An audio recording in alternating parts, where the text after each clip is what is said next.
Buenos días, pues si queréis vamos empezando. Soy Israel Olaya del CAT y nada, agradecer a Pablo Gómez Escribano y Miguel Ángel Páez por participar y por ofrecernos esta jornada sobre el código estructural. A ver, en especial por ofrecerse ellos mismos para realizarnos esta jornada. Bueno, decir que son miembros de la Asociación Nacional Española de Fabricantes de Hormigón Preparado y que nos van a facilitar su visión de cómo va hasta ahora el código estructural y cómo ven que se desarrolle en los próximos meses y años. Y sin más demora, pues os doy paso. ¿Quién iba a empezar? ¿Miguel? Empezaré yo. ¿Me oís bien? Vale. Sí, se te oye bien. Perfecto, pues os dejo. Pues nada, buenos días. Gracias también a vosotros por permitirnos acudir a esta jornada. Al final estamos abocados, ¿no?, a comunicarnos entre nosotros, porque el código ya entró en vigor hace 2 años y medio y seguro que todos hemos ido a muchas jornadas, pero siguen habiendo problemas de interpretación, ¿no? Problemas de interpretación que muchas veces vienen originadas por la propia redacción del código, ¿no? No es un texto sencillo, tampoco lo era la EHE, pero bueno, yo creo que comunicando entre nosotros podemos interpretar en la misma línea esas cosas que no están del todo claras. A ver si puedo pasar. No pasa la diapositiva, ¿no? No pasa, Miguel Ángel. A ver.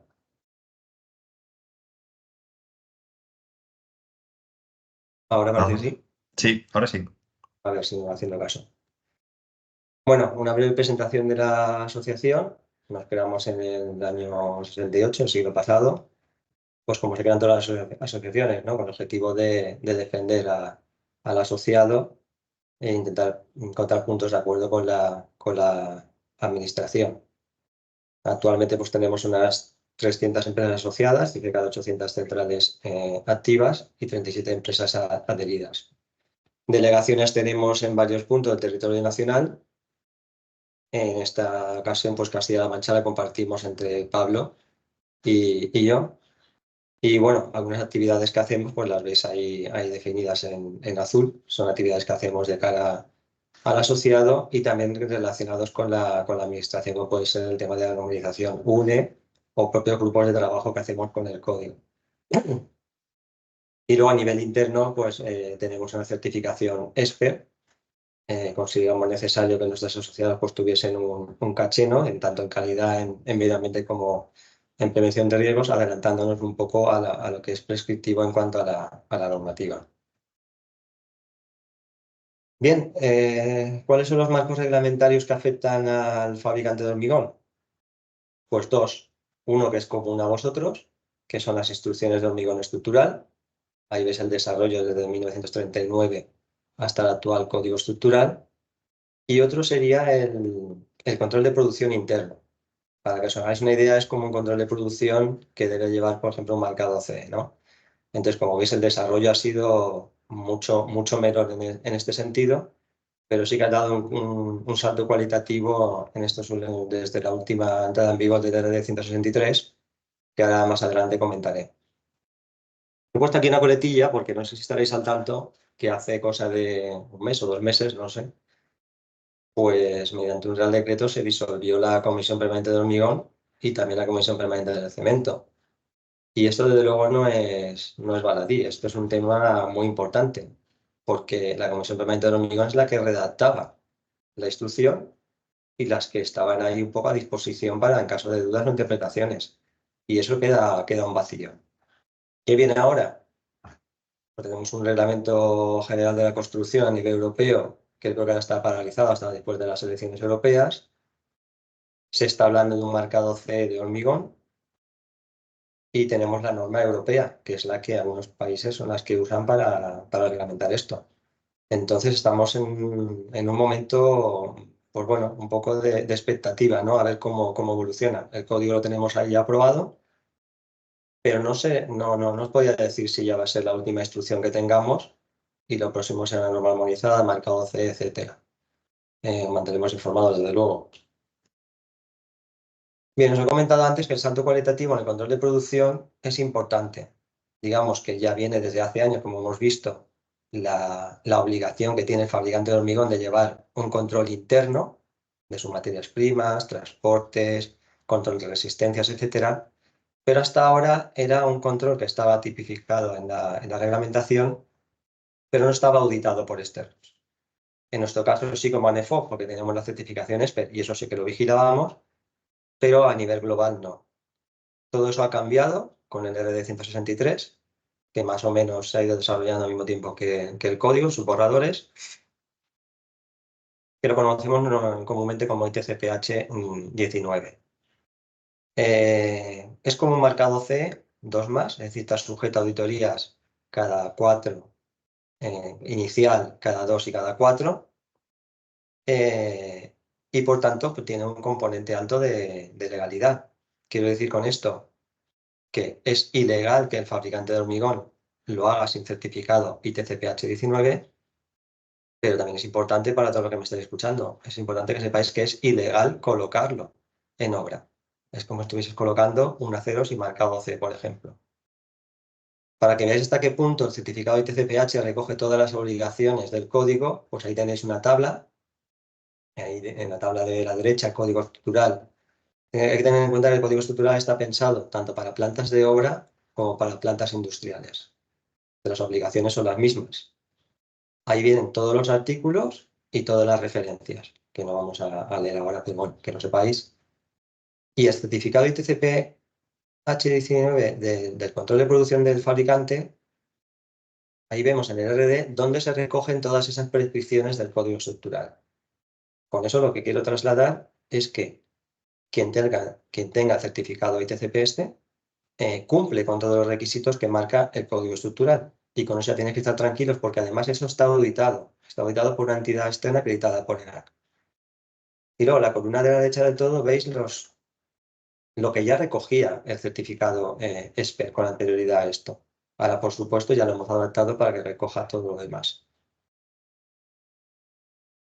Bien, ya os he dicho que es una cosa obligatoria y que sin eso no se podría comercializar. Entonces, ahí tenéis el mapa con las provincias y el alcance de la certificación. Diréis, pues bueno, pues es bastante alto, veo muchos 90 y pico, veo algunos 100%, pero es que todo debería estar al 100%. Es que es todavía incomprensible que se comercialice hormigón sin este certificado. Y bueno, ya hay alguna provincia que desde luego rayan ya la insolencia, ¿no? Ahí os pongo la relación de los organismos de certificación acreditados por ENAC a día de hoy. No quita que pueda haber alguno más en el futuro. Como os he dicho, los fabricantes de hormigón están expuestos a una auditoría inicial. A los 2 años tienen una auditoría de comprobación y a los 4 de renovación. ¿Qué sucede? Que cuando el fabricante de hormigón recibe ese certificado, pues se le da un certificado, un diploma con un periodo de validez de 4 años. Aunque a los 2 años puede ser que le falte alguna cosa o que sea algo grave y tenga alguna suspensión. Como no tenemos un registro oficial a nivel de la administración, cosa que hemos intentado y no hemos logrado, yo lo que os recomendaría es que pidáis ese certificado, pero que además lo comprobéis. ¿Cómo comprobarlo? Pues dirigiéndose a cualquiera de estos organismos. Comprobarlo porque al final estáis expuestos a colocar un hormigón que no es legal. Estamos hablando de seguridad industrial y está tipificado desde luego como falta, dependiendo de la casuística, grave o muy grave, el comercializarlo y el disponerlo. ¿Por qué no hay un registro oficial? Bueno, pues la administración nos contesta que no quieren esa responsabilidad. Tienen que estar vigilando continuamente si hay suspensión, si no, etcétera. Bueno, y no están por la labor. Sin embargo, luego lo comentará Pablo, Castilla-La Mancha, en esto sí que ha habido una respuesta aceptable, hasta el punto de que tienen un mapa en donde se recogen todos los fabricantes de hormigón, ya sean de ANEFO o de no ANEFO, que tengan el certificado. Luego Pablo ya os lo comentará con más detalle. Bien, como os decía, ya entró en vigor el código el 10 de noviembre del 2021. y se establecieron dos excepciones por aquellos proyectos que ya estaban redactados. Una enfocada a edificación y otra en ingeniería civil. La de edificación ya prescribió esa excepción, es decir, que todo hormigón que vaya a edificación a partir del 10 de noviembre del 22, es decir, ya hace tiempo, tenía que estar ya con hormigón código estructural. Y la única excepción que todavía tiene un resquicio es la de ingeniería civil, es decir, proyectos que se redactaron antes del 10 de noviembre del 21 y que las obras hayan empezado antes del próximo noviembre. Esos todavía podrían ir con la EH 08. Yo creo que ahora mismo estamos en un orden de penetración del código del 50%. Y evidentemente, obra civil no es que haya mucha, con lo cual podéis entender que se está hormigonando en edificación con EHE en demasiado tanto por ciento. Bueno, aquí simplemente deciros que, bueno, lo que se hizo fue unir la instrucción de aceros y de hormigón y juntarlas en el código estructural. Ahí tenéis los títulos con las bases generales, la que se refiere a acero y a las mixtas, y luego un total de 32 anejos. ¿Qué ha aportado este código estructural? Aparte de lo que ya aportaba la instrucción, pues bueno, aquí se evalúa, se habla de reparación, refuerzo y rehabilitación de estructuras, así como temas de demolición y reciclado. Y luego también comentar a Pablo con el tema de sostenibilidad, pues también se le da un empujón importante. ¿El hormigón dónde está dispuesto? Pues en el título 1, que son todas las bases generales, y en el título 2, estructuras de hormigón. Ahí tienes todos los capítulos con... Deciros que es una cosa importante, y que a lo mejor no todo el mundo conoce, que una cosa es lo que se publica en el BOE, ahí se publican los artículos, y es lo que es ley. Y otra cosa que suele hacer la Comisión Permanente del Hormigón, y aquí lo ha hecho junto con el MUSAC, que es una entidad, pues es una guía bueno, sí, al final es una guía donde se recogen todos los artículos y luego se recogen los comentarios. Deciros que esos comentarios son de la Comisión Permanente del Hormigón. Los que en algunos casos podemos estar de acuerdo o no estar de acuerdo, pero deciros que eso, desde luego, eso no es articulado, no sería ley. Sirve para clarificar. Bueno, de los 32 anejos que comenté, pues ahí vienen todos los que se refieren a hormigón, y aquí simplemente deciros que aquí también hay que tener especial cuidado. Hay unos anejos que son obligatorios y otros anejos que son no reglamentarios. Ahí están dispuestos cada uno de ellos. ¿Para qué sirven los no reglamentarios? Pues normalmente para que el proyectista tenga una base de apoyo a la hora de proyectar y tenga, pues, no un articulado, pero por lo menos tenga algo en que apoyarse. Bien, otra cosa interesante es ver el alcance del código estructural. En el código estructural tenemos hormigones incluidos en el articulado, los comentaremos, por propiedades por dosificación, los que comúnmente conocemos. Luego también recoge el de alta resistencia, el autocompactante, que la DHE estaba en un anejo, aquí pasa articulado, y el de la red de reciclado igualmente. Y los anejos obligados, que hemos visto en la diapositiva anterior, pues con fibras con anillo ligero, proyectado de limpieza. Perdona, no es anejo obligado, es anejo recomendado. Luego tenemos unos hormigones excluidos. Excluidos significa que el propio código estructural dice que no se recogen. O sea, que no es de aplicación el código a estos hormigones. Y ahí tenéis la relación, estructuras mixtas con productos diferentes al acero, hormigón y madera, con acción de pretensado con armadura activa fuera de canto, estructuras que soporten temperaturas mayores de 70 grados, cimentaciones profundas, importante, porque aquí estamos hablando de pilotes y pantallas, por ejemplo, tuberías de hormigón, depósitos de presión, presas. Luego habla de algunos hormigones especiales, como el celular, el pesado, sin finos, refractario y compuestos conservines. Y luego hay unos hormigones que ni están incluidos ni excluidos, que son hormigones pues, no incluidos, es decir, no los comenta. Entre ellos, ¿cuál destacamos? Pues el hormigón no estructural, que luego detallaré un poco más porque es un hormigón que se sigue sirviendo, pero el código ha decidido que como no es estructural, pues no cabe en su articulado ni en ningún anejo. Y como siempre, pues el código deja siempre la coletilla abierta a que el proyectista o la acción facultativa puedan proponer empleos de hormigones especiales. Por supuesto, aquí en el pliego de prescripciones técnicas tiene que venir muy claramente qué características se están exigiendo a esos hormigones para delimitar un poco las responsabilidades de cada una de las partes.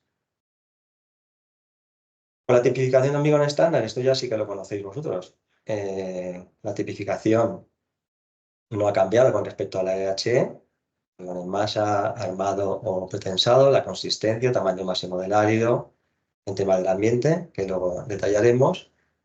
Y luego sabéis que podemos pedir el hormigón por dosificación. En el articulado, la cosa que me chirría un poco es que diga que excepcionalmente. Bueno, tenemos claro que normalmente el hormigón se pide por propiedades, pero bueno, lo de excepcional lo determinará el momento, ¿no? Porque el hormigón de limpieza en sí es un hormigón por dosificación, por ejemplo. El no estructural también podría serlo. O uno que requiera un contenido de cemento superior, por ser, por ejemplo, en pantallas y superior al que marque el ambiente. ¿Cuáles son las responsabilidades del fabricante de hormigón, dependiendo si el hormigón lo pedimos por resistencia, o sea, por propiedades o por dosificación? Pues está claro que si lo pedimos por propiedades, el fabricante tiene la obligación de dosificar el contenido mínimo de cemento en la relación agua-cemento que marcan las tablas del código y de cumplir con la resistencia característica que se le indique en esa tipificación. Sin embargo, cuando es por dosificación, pues ahí la principal característica es que la responsabilidad recae en el contenido en cemento que se le está exigiendo a ese hormigón. Evidentemente, si hay un ambiente tipificado, pues ese contenido de cemento además tendrá que ser congruente con el mínimo que marque el código.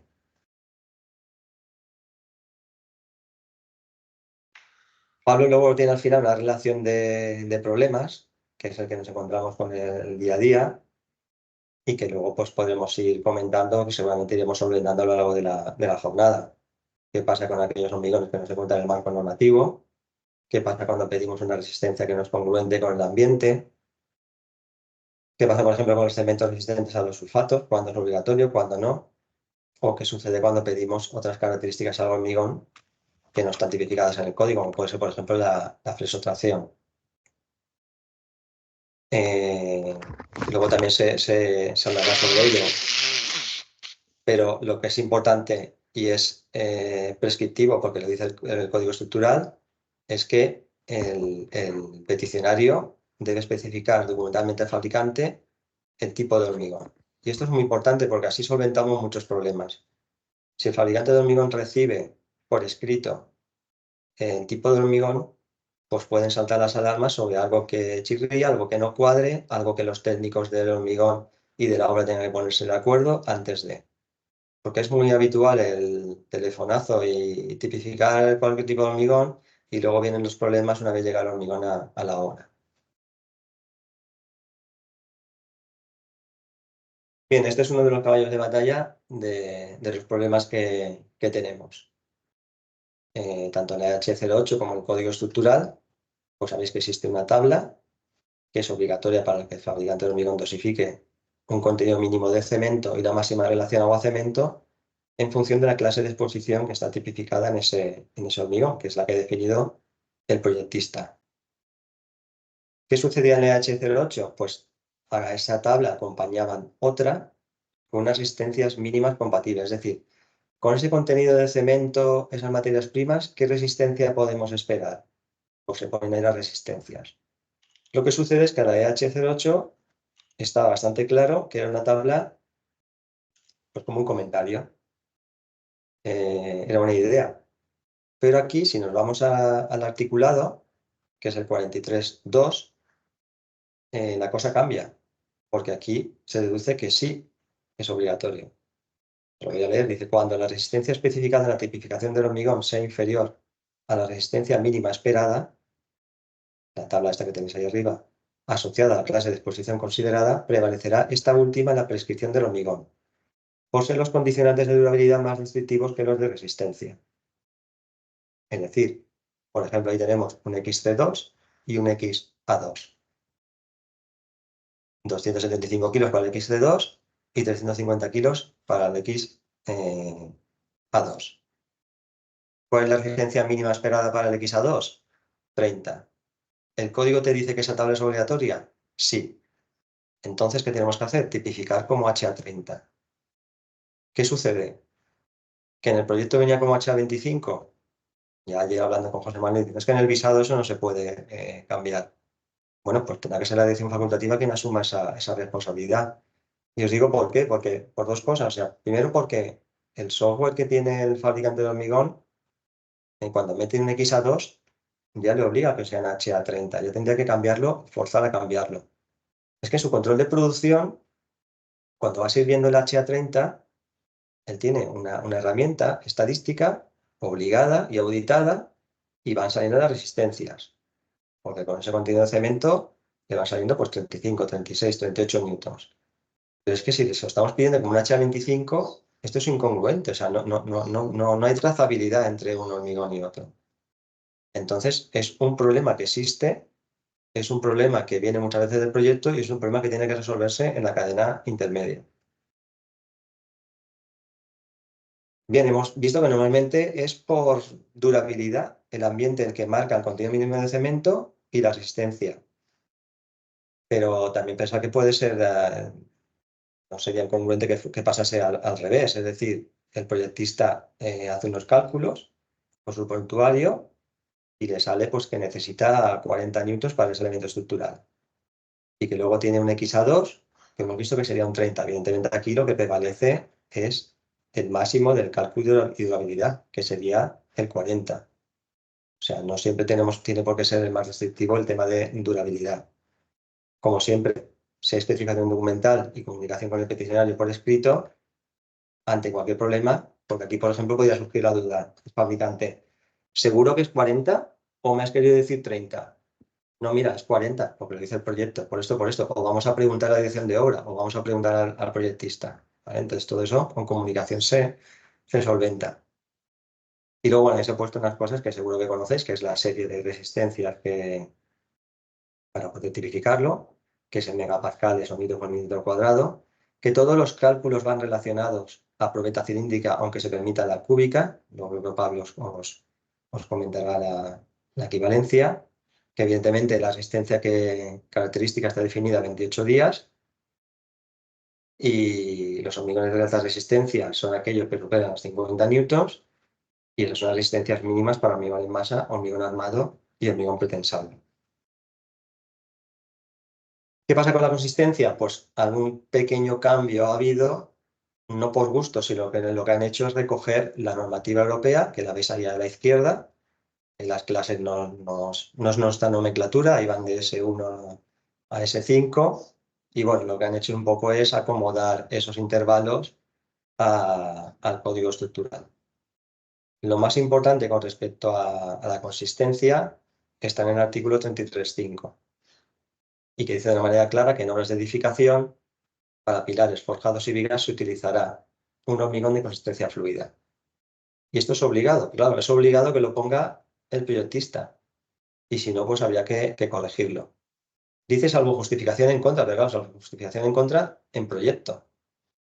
Me decía un asociado que le pidieron hormigón blando y que, bueno, si va a edificaciones fluida, salvo justificación en contra, y le mandó un correo diciendo, pues eso, que salvo justificación en contra, le pide blando. Y ya está, con eso se solventó el problema. Entonces, esto tampoco es de recibo, desde luego.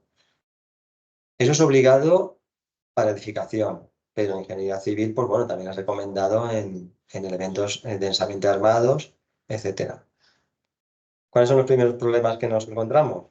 Pues claro, la consistencia que genera dudas, pues porque no se está acostumbrado en obra a recibir esa consistencia. Se está acostumbrado a trabajar toda la vida con el blando, a vibrarlo como blando, ponerlo en obra como blando, y parece que da la sensación de que el fluido le falta eso o algo. La tecnología del hormigón está ahí detrás. Y os puedo asegurar que la consistencia fluida, pues eso, tiene técnicos detrás, tiene tecnología, tiene pruebas y es perfectamente, es más, es más, se consigue mayor resistencia y mayor compacidad. Y al final, ¿cuál es el problema también? Pues que, bueno, que pueda costar 2 o 3 euros más. Esto también tendría que tenerlo en cuenta el proyectista en el proyecto, porque a la hora, por ejemplo, de vibrarlo, se necesitaría menos mano de obra, sería más rápido, y al final de alguna forma compensaría ese margen. Para los que queráis ahondar un poquito más en las peculiaridades de la consistencia fluida, pues estuvimos trabajando, en este caso, con el Colegio de Aparejadores de Murcia, a través de la Fundación Munsa, que a lo mejor alguno le conocéis por temas de seguros en aparejadores. Y bueno, y si no, luego lo ponemos en el chat, o Pablo, si me hace favor de poner en el chat el enlace, os podéis descargar gratuitamente esta guía que un poco está muy enfocada a problemas que tengamos en obra, cómo se trata este hormigón, de qué va exactamente este hormigón, etcétera, y para que de alguna forma se vaya esto extendiendo. Sobre tamaño máximo no me voy a liar mucho, estas son más cosas del fabricante, pero bueno, que sepáis que hacia el tamaño máximo del árido, evidentemente tenéis que estar en el proyecto y depende de varias variables, ¿no? Ahí las tenéis, algunas de ellas, y son limitaciones que se imponen pues, dependiendo de diversos factores. ¿Cómo se garantiza la durabilidad del hormigón? Pues esto ya viene de instrucciones, no de la anterior, sino de la anterior, incluso de hace ya 3 instrucciones. Al final se garantiza con contenido mínimo de cemento. ¿Cuál es el principal problema que hay realmente? Porque si bien existe un ensayo que en teoría te dice qué contenido de cemento, la variabilidad de ese ensayo es tan grande que no es preciso, ¿no? Entonces, no hay un ensayo que te diga este hormigón tiene 315 kilos de cemento por metro cúbico. Y como no lo hay, pues ahí la NEFO también lo ha hecho, que con el certificado ITCP, en el RDS que veis ahora, desde que hemos estado comentando, que es obligatorio para todos, pues incluya una prescripción que es la que determina también un poco la garantía de esto, ¿no? Es decir, el fabricante de hormigón tiene un software que es inviolable, de manera que lo que pesa de cemento en la báscula aparece en el registro de carga y aparece en el albarán. Ya en el albarán no estamos hablando de que tenga 275 o 180 más menos 15, que a lo mejor habéis visto en albaranes hace años. Lo que dice el albarán es lo que ha pesado la báscula y eso está auditado y garantizado. Además, por tema de durabilidad, pues ya sabéis que existen unos ensayos de penetración de agua bajo presión y aire fluido que tiene que hacer el control de producción el fabricante de hormigón y que están auditados. Y que luego vosotros deberíais de hacer al inicio de la obra y cada 6 meses. Evidentemente no para todos los ambientes. Bien, el tema de los ambientes es una cosa que sí nos ha venido un poco así, esa nomenclatura tan extraña nos ha liado un poco la vida y bueno, yo creo que poco a poco nos vamos acomodando a la nueva nomenclatura, pero es verdad que no deja de ser una complicación, sobre todo en nuestros primeros compases, ¿no? Entonces, bueno, os pongo ahí un pequeño recuadro que luego, como creo que esta presentación va a estar a disposición de todos, pues para que tengáis un poquito la chuleta, ¿no? De dónde puede venir la nomenclatura, los X0 sin riesgo de corrosión, los XC carbonatación al armado, cloruros de origen marino, los XS, y diferente al marino, los XD, los ataques químicos, los XA, y luego los ataques de hielo de deshielo, pues ya sea con sales fundentes o sin sales fundentes, los XF. Y por último, pues la abrasión mecánica, que están definidos como los XM. ¿Qué pasaba? En la anterior instrucción EH08 se decía, pues usted tiene que tipificar un ambiente de clase general, es decir, ya sea sin ataque al armado o con ataque al armado, y bien ninguno, uno o varios de posición específica. Pero ahora el código no dice nada de eso. Entonces el código, nosotros ya también lo consultamos, lo que dice es que el proyectista lo que tiene que hacer es tipificar todos. Cuando digo todos, evidentemente no puede haber un XC2 y un XC4, ni un XD1 y un XD2 en el mismo. Pero cuando son todos, pues son todos los que atan. ¿Y por qué es importante esto? Imagina, por ejemplo, que tenemos un HA30 F20 XS2 más XA2. Te vas a la tabla de contenidos mínimos de cemento y dices, el XS2, 325 kilos. El XA2, 350 kilos. Puedes pensar, bueno, como el más restrictivo es el XA2, pues me olvido del XS2, ¿para qué tanta matrícula de hormigón? Y le meto el más restrictivo y con esto ya me garantizo.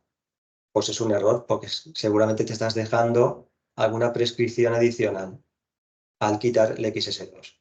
En este caso, por ejemplo, un armado en ambiente marino obliga a XS2, obliga al uso de cemento MR. Si no lo ponemos en la matrícula, pues nos estamos perdiendo una prescripción y en este caso bastante importante. Lo mismo sucedería, por ejemplo, con los XF y el tema del aire fluido, o el XM con alguna característica adicional de los áridos, etc. Es decir, en proyecto tienen que venir todos los ambientes. Y esto es un poco pues, la chuleta que traslada pues, los ambientes de la H08 a los ambientes del código estructural. Que en muchos casos que se duplican o triplican, pero bueno, para que os sirva un poco de línea, ¿no? En el ambiente 1 se bifurcaría en X0 o XC1. El ambiente 2A, que es de los que más se usan, pues de XC1 hasta XC3. Normalmente el XC2 es el que más se va a usar. El 2B quedaría encuadrado dentro de lo que sería el actual XC4. Los de origen marino son los antiguos 3A, 3B, 3C. Pues esto se trasladan automáticamente. El 4, sin embargo, ¿qué ha hecho? Pues le ofrece al proyectista pues, que tenga mayor capacidad de detalle. Pues el 4 se ha triplicado en el de XD1, XD2 y XD3. Y los antiguos ambientes específicos, pues los químicos, eso sí que se han trasladado tal cual. Los H y los F, que son los de ataque hielo-deshielo, dependiendo de saturaciones moderada o alta, aquí se han desdoblado los dos, ya sea XF1, XF3 sin sales fundentes o XF2, XF4 con sales fundentes. Y el de erosión pues también la permite al proyectista entrar en más detalle dependiendo si la erosión es moderada, intensa o extrema. XM1, XM2 o XM3. Creo que tenéis en el chat un enlace a los documentos que hacen EFOC, un poco para facilitar un poco la puesta en práctica del código. Uno de los trabajos que se hizo pues, es una herramienta Excel pues, que te traslada los hormigones H08 al código y también del código a la H08. Evidentemente, pues haciéndote una serie de preguntas por eso de la duplicidad que os he comentado antes. Además, pues os indica el mínimo contenido de cemento, máxima relación con cemento, e incluso os hace alguna pregunta para saber si necesitaría o no cemento MR o SR. Ahí lo tenéis a vuestra disposición. Bien, el apartado 33.6 del código estructural recoge la tipificación del hormigón autocompactante. No vamos a entrar tampoco en tanto detalle. Solo deciros que hay dos tipificaciones que se pueden escoger. Una simplemente es cambiando la C por AC y luego intercontacto con el fabricante y hacer esos ensayos previos para decir, a ver, el hormigón autocompactante cómo tiene que ir. Y otra posibilidad que tiene el proyectista pues, es definir qué tipo de ensayo se ha de hacer y qué categoría tiene de cada uno de los ensayos. Normalmente el código te dice que como mínimo debería estar definido el descubrimiento y la capacidad de paso, pero podrían ser los otros perfectamente. Vamos, te dice deberían, no es una obligación tal cual, ¿no? Entonces el proyectista pues ya debe decidir pues si necesito autocapacidad, clase de descubrimiento, pues ese F2, por ejemplo, etc. Con respecto al árido reciclado, pues una novedad porque ha pasado de anejo a recomendado a articulado. Esto nos está viniendo. Ya hay comunidades autónomas que han aprobado pues que en los pliegos de obra pública, por ahora, obra pública, pues haya hormigón con un tanto por ciento mínimo de árido reciclado. Cada comunidad autónoma está redactando el suyo. Y bueno, y esto vamos a tener que lidiar con ello, sobre todo los fabricantes de hormigón. Porque el hecho del árido reciclado, de usar árido reciclado grueso, porque el fino no se permite, conlleva un poco de más variabilidad en el tema de relación agua-cemento. Es decir, hay que tener mucho cuidado y hacer ensayos en ese árido para que esa consistencia pues llegue adecuadamente. Pero bueno, hay que trabajar con ello porque ya os digo que es lo que viene. La tipificación para el pretensado en este caso no se puede usar, sería para masa o hormigón armado, HRM o HRA, hasta 40 newtons por milímetro cuadrado, es decir, que sí que cogería la mayoría de los hormigones que se prescriben actualmente. Evidentemente, la absorción del ácido reciclado está limitada, como puede ser de otra manera, y no se permite ácido fino reciclado. Esto también tuve una consulta hace unas semanas, porque como había un marcado CE de ácido fino reciclado, pues el fabricante me decía que por qué no podía usar ese ácido fino reciclado. Hay que tener en cuenta que el hecho de que exista un marcado CE de un producto no implica necesariamente que ya lo puedas usar. Nosotros ya os he dicho que tenemos la reglamentación del RD 163, certificado de TCP, y el código estructural. Y si no se permite, no se permite. ¿Por qué existe un marcado C de ácido fino reciclado? Pues bueno, pues que probablemente algún otro marco reglamentario pues sí lo pueda recoger. Aquí damos los anejos de recomendaciones. Estos son anejos de apoyo al proyectista y que a lo mejor el proyectista pues, se puede basar en ellos o no, o pasarle la patata caliente a la dirección de obra. Normalmente con las fibras lo lógico es funcionar, pues tener una comunicación con tiempo con el fabricante para decir, mira, queremos este hormigón con fibra, que puede ser con función estructural o no estructural. Y normalmente por dosificación, es decir, qué cantidad de fibras. Entonces el fabricante puede ser que no tenga experiencia previa en eso, se hacen los ensayos previos, o que la tenga, y mira, yo es que para la solera o el pavimento aquel, este hormigón con esta fibra tal, y funciona bien, etcétera. Y luego se puede complicar más, y es que el proyectista, pues en el proyecto, diga, no, mira, para una función estructural, te voy a decir además, función estructural que al final sirve para poner menos armado, o incluso prescindir de él. Pues te voy a poner las existencias características residuales a flesotracción y la relación, pues, famoso R1, R3, etcétera. ¿Esto complica un poco el tema? Bueno, sí, porque en realidad estos datos los debería de dar el fabricante de la fibra, que ha hecho ensayos en probetas prismáticas, pero claro, ensayos con un tipo de hormigón X, que a lo mejor no es exactamente el mismo que tiene el fabricante de hormigón, las mismas materias primas, etcétera, en obra. Entonces, ojo con esto, porque yo de una forma o de otra, si no hay experiencia previa en un hormigón, hay que ir a ensayos previos siempre. Entonces, con función estructural lo tenéis arriba, el contenido de fibras, esos son tantos por ciento en volumen del hormigón, ahí tenéis la tipificación, y también puede ser fibras con función no estructural. Pues entendéis que puede ser pues, control de retracción, que es una de las más comunes, mejor resistencia al fuego, u otros casos. Tipificación del hormigón con ácido ligero, también recomendaciones. Con el ácido ligero también tenemos problemas en la absorción. Entonces también es difícil mantener la relación agua-cemento. Por temas de trabajabilidad y resistencia. Hay complicaciones en el bombeo, etcétera. Entonces todo esto habrá que probarlo para validar tanto la dosificación como la puesta en obra. Pero evidentemente no es imposible y ahora mismo luego lo veréis. Las densidades estarían entre 1.200 y 2.000 kilos por metro cúbico. Se pueden conseguir altas resistencias y de ese cuadrito que veis ahí se excluyen los hormigones celulares. Eso es un cuadrito que pone el anejo, pues en el que se indica la densidad de cada uno de los ácidos ligeros para que tengáis una referencia. Os iba a decir, por ejemplo, un ejemplo, pues bueno, esto es de un fabricante de hormigón asociado. Y ahí veis, pues bueno, era la rehabilitación de un tablero de un puente y al final se decidió que tenía que ser con ácido ligero.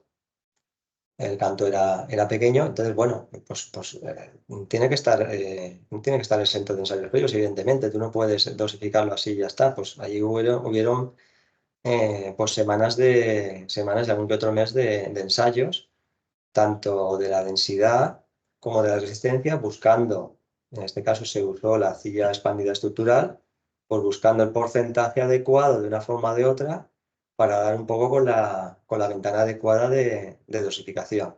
Y en este caso, por ejemplo, se llegaron o se pasaron los 40 megapascales, que era la resistencia característica que estaba definida en proyecto, y la densidad de 1800. El hormigón proyectado, yo no sé si lo voy a llegar a ver alguna vez en algún proyecto o no, pero bueno, ahí está para el periodista como apoyo. Más que la tipificación y la complejidad mía, porque yo creo que dentro de un minuto no lo vais a acordar ni vosotros ni nosotros, el mensaje aquí sería el siguiente. Aquí el anejo lo que hace es, y define claramente, que aquí hay un hormigón fresco fabricado por el hormigonero, por el fabricante de hormigón, y luego hay un hormigón proyectado.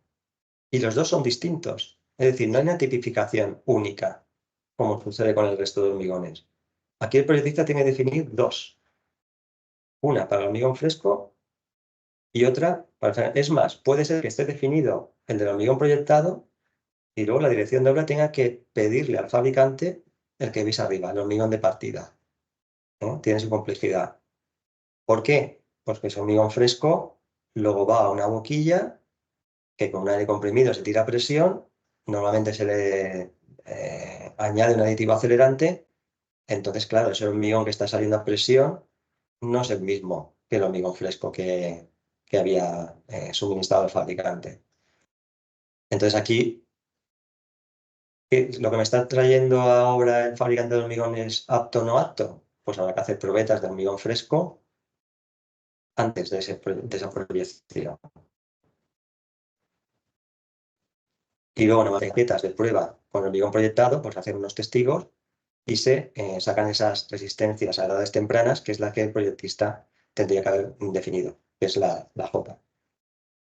Simplemente deciros que hay dos ensayos normalizados para esas edades tempranas y nada, a modo un poco para que tengáis un poco de visibilidad sobre esto, pues bueno, ahí veis las curvas de si el proyectista define que es un J1, J2 o J3, pues va determinando qué resistencia tiene que tener, pues por ejemplo a 10 minutos, a 1 hora o a 24 horas. Bien, el anejo 10, este sí que es de obligado cumplimiento. Hormigón de limpieza. Este sí que estaba en la EH08 y se mantiene. Este es un claro ejemplo de hormigón solicitado por dosificación, por lo que tú le pides al fabricante de hormigones que tenga 150 kilos por metro cúbico de 150 kilos de cemento por metro cúbico de hormigón. ¿Alguna otra consideración? Pues tamaño máximo debe ser menor de 30, que es habitual, y no es necesario definir el ambiente porque al final es un hormigón que sirve como base al que venga detrás, ¿no? Que será el estructural. También define lo que es el hormigón de alta resistencia, como hemos dicho antes, de 55 hasta 100, y la tipificación, pues la habitual. Este está en el apartado 33.3. ¿Qué pasa con el no estructural? Pues aquí nos hemos quedado un vacío legal, porque ese que va a bordillos, que va a aceras, etcétera, pues se sigue sirviendo y se va a servir, como siempre ha sido. Pero ahora no lo recoge el código. Y además que lo dice que no lo recoge porque como no es estructural y es un código estructural, pues no. Pero vamos, no os hubiera estado de más, desde luego que hubiese hecho alguna mención. ¿Qué soluciones tenemos? Pues estas tres que veis aquí. Por dosificación, como como hormigón en masa, con 150 kilos o 175 kilos de cemento mínimo. Eso sería a definir y es lo que tiene que garantizar el fabricante. Por propiedades, que sería pedir un HM20, yo esto desde luego no lo veo para nada porque te vas además a un hormigón no estructural, no te vas a meter en un HM20 que desde luego va a ser más caro también para vosotros. Y luego pues poner de acuerdo a técnicos de una y otra parte que podría tipificarse como el propio HNE y ya sea por dosificación o por propiedades, pero que quede muy claro, porque la EH08 sí que decía que tenía que cumplir uno u otro, o qué garantías, y aquí no, aquí partimos de cero. Entonces, cuando se pida un hormigón no estructural, pues oye, mira, quiero que tenga una resistencia media de tanto, o quiero que tenga 175 o 200 kilos de cemento mínimo, y todo eso que quede claro en los contratos. Y para acabar, pues bueno, ya he dicho antes que había hormigones no incluidos en el código. En el código, desde luego, siempre tiene la salvedad que deja la dirección facultativa o al proyectista pues una ventana abierta a que pueda innovar o meter algo, pero siempre bajo su responsabilidad. Si tú proyectas con respecto al código, pues la responsabilidad ya es del código. Si proyectas fuera del código, pues ya es otro tipo de responsabilidad. Pero bueno, tenemos, no son marcos normativos, a veces son regulaciones, a veces son guías que nos pueden ayudar un poco a solventar esos problemas. Por ejemplo, en el caso de empresas sí que tenemos un Real Decreto específico. Para obras marítimas tenemos recomendaciones. Tenemos el PG3, que también es de obligado cumplimiento. En ANEFO, aquí en la Comunidad Valenciana, también se trabajó para tener una guía de pagamentos de hormigón. Si alguno está interesado, pues le la puedo facilitar. Y llega con el que ya me he puesto en contacto, pues hizo una guía, ¿no? Para hormigones fuera del alcance de la HE y me gustaría bastante que se renovase para el código estructural. Y bueno, por mi parte, aquí dejo la presentación. Continúa mi compañero Pablo y al final de la charla, pues a lo que comentéis. Pues Miguel Ángel, te cojo el Sí, relevo, muy ¿vale? bien. Pero me Ya has dejado, me has hecho polvo porque tenías unos 30, 35 minutos y te has casi, vamos, me dejas a mí muy poquito tiempo. Voy a intentar ir rápido vale, para, para intentar contar todo lo que tenía previsto, pero me va a costar.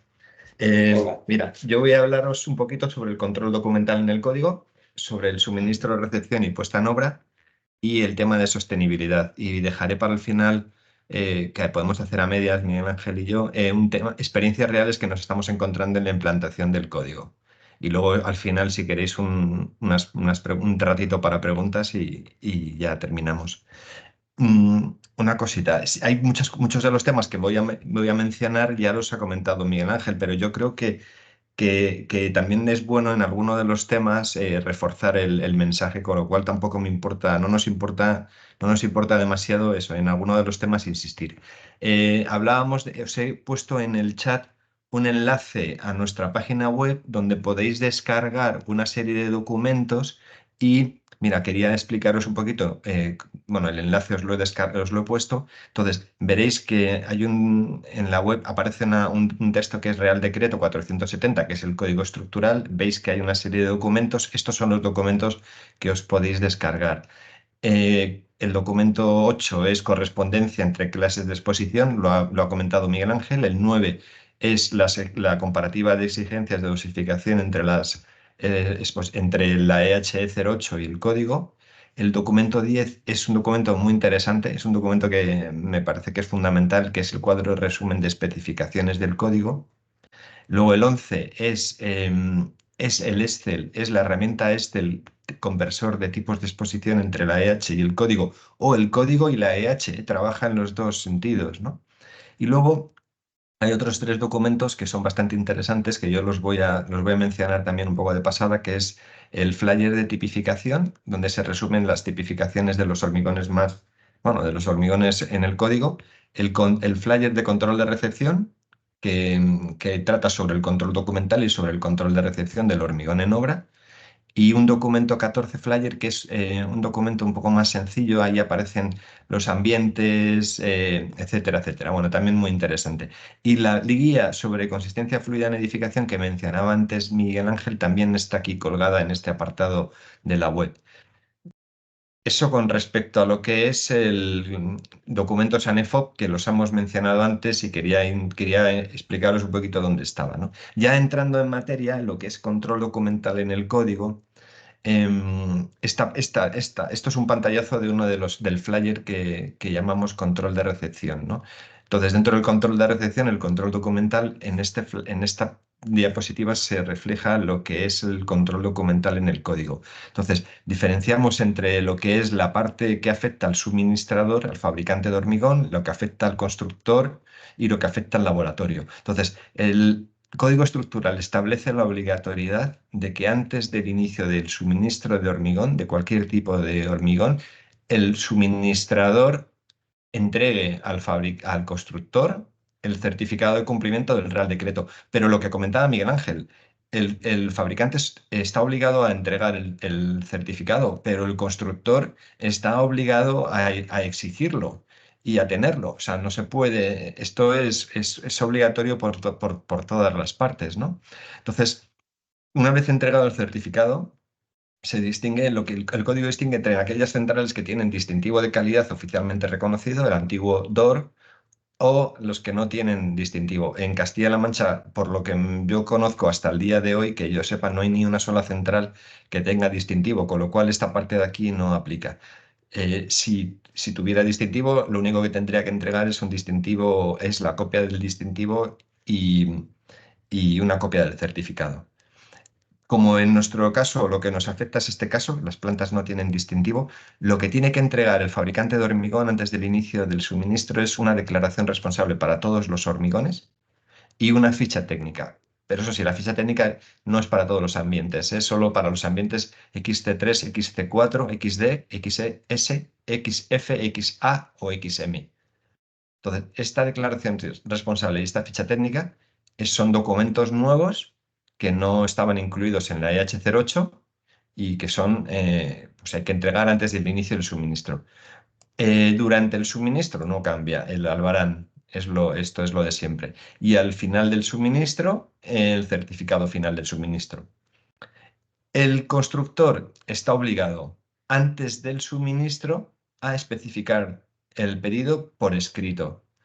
Es fundamental, o sea, es de cajón, pero todavía en muchas situaciones, como luego ya veremos después, esto no se produce. Y también tiene que especificar el criterio de aceptación aplicable, si es un control al 100%, si es un control estadístico o el que corresponda. El laboratorio también tiene una responsabilidad y es en el momento de una toma de muestras, está obligado a levantar un acta de toma de muestras con una información que está recogida en el código, cuál es la documentación mínima que debe incluir este acta de toma de muestras. Y en caso de que haya no conformidad, tras el suministro, haya una no conformidad, está obligado a entregar el acta del laboratorio. Entonces, esto es en cuanto al control documental.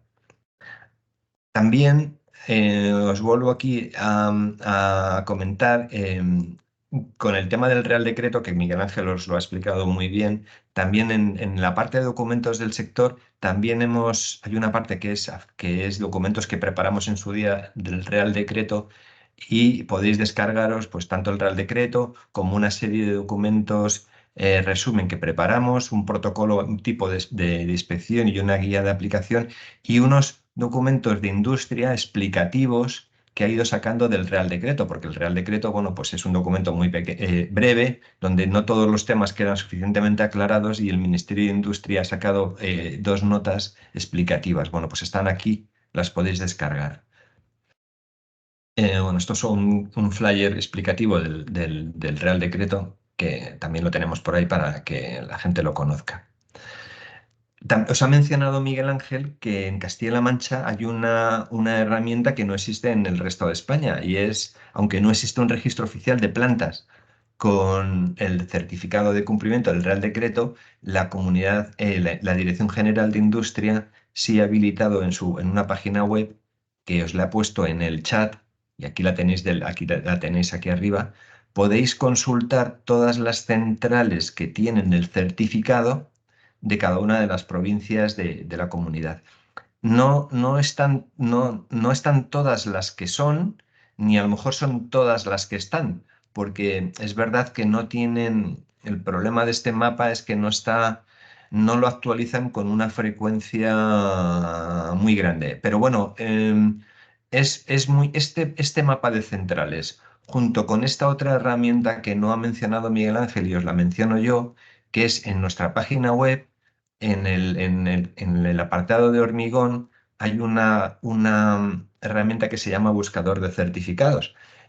Aquí si diera la casualidad de que el certificado del cumplimiento del Real Decreto lo tuviera con estos 4 organismos de certificación, AENOR, APP+, Bureau Veritas u OCA, podríais consultar el estado real del certificado de la planta. El problema es que, como os ha dicho Miguel Ángel, hay 10, creo recordar, 10 organismos de certificación y solo tenemos acceso a 4 bases de datos. Realmente es a 5, pero la quinta no está colgada en la web y no lo podéis consultar. Entonces, insisto, entre el mapa de centrales, el buscador de certificados o, como decía Miguel Ángel, consultando directamente al organismo de certificación que certifica, podéis asegurar si una planta tiene el Real Decreto en vigor o no lo tiene. La situación al día de hoy es esta, en la comunidad. No hay 141 centrales activas, de las cuales 129 tienen certificado, pero hay 12 que todavía no lo tienen. O lo han tenido, pero se les ha suspendido. Entonces, esta es la situación a nivel de la comunidad y esta es la situación por provincias, ¿no? Hay 2 provincias que todas las plantas las tienen certificadas, pero hay otras 3 que todavía tienen alguna planta sin certificado.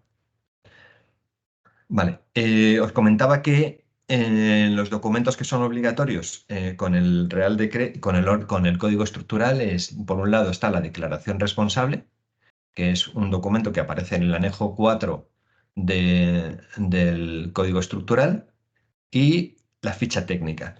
Estos documentos, la declaración responsable la tiene que entregar el fabricante para todos los hormigones que no tengan distintivo, y la ficha técnica es solo para aquellos, ya lo he dicho, para aquellos hormigones de estos ambientes, de XT3 en adelante. El XT1, el X0, XT1 y XT2 están excluidos, ¿no? Nosotros desde la asociación hemos preparado tanto un modelo de declaración responsable y de ficha técnica que difiere un poquito de los modelos que vienen en el anejo 4 del Código Estructural, pero que yo creo que facilitan y simplifican la labor de control, por parte del fabricante y la labor de las direcciones de obra de los clientes por otra parte. Los modelos los tenéis, y si tenéis alguna duda, pues bueno, nos la podéis plantear.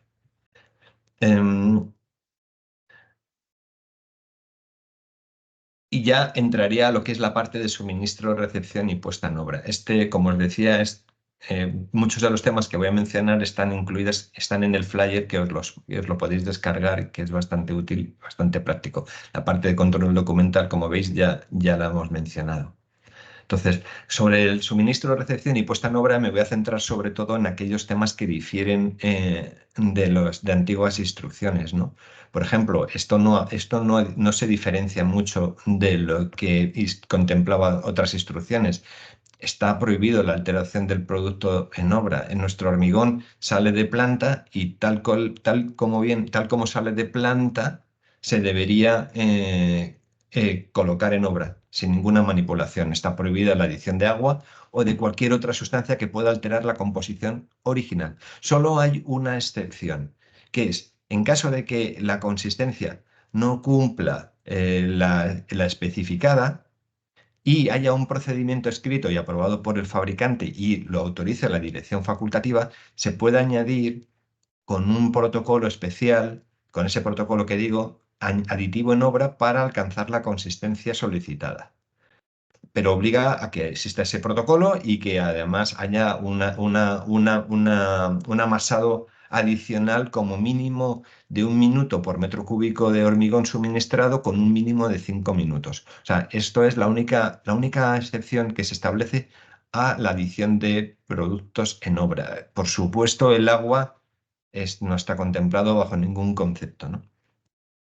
Luego, en las condiciones climáticas, bueno, pues no han cambiado demasiado. El código habla de cómo son qué condiciones, qué precauciones hay que tener en tiempo frío, qué precauciones hay que tener en calor.